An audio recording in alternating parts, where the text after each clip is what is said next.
Hi, friends. I hope you're doing well and staying healthy. I miss you a lot, and I am glad I got to talk to some of you guys on Zoom the other day. Hopefully, some more of you will join this week. I have two challenges for you this week. The first one is a math problem, and then the second one is a little bit more fun. So, for your math problem today, I want to know, and you can draw a picture to help you, or if you want to write the number sentence, you can. A picture might be the easiest way to go, though. So the math question is, if I have 3 cookies and Miss Estrada gives me 3 more cookies, how many cookies do I have all together?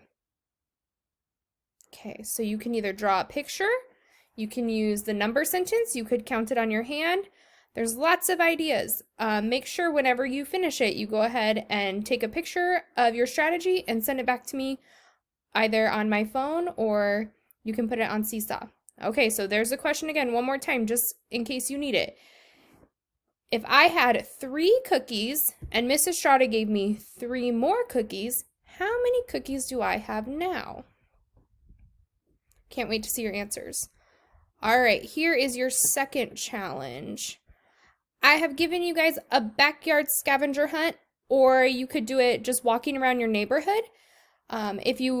So what you're going to do is you're going to walk around and you're going to see if you can find these things. So if you can find an ant, a leaf, a butterfly, a clover, a cloud, a purple flower, a pine cone, a ladybug, a bird, some grass, a green leaf, a yellow flower, a feather, a rock, or some sticks. And whichever ones you find, if you want to draw a picture and label them and send that to me as well, you can do that.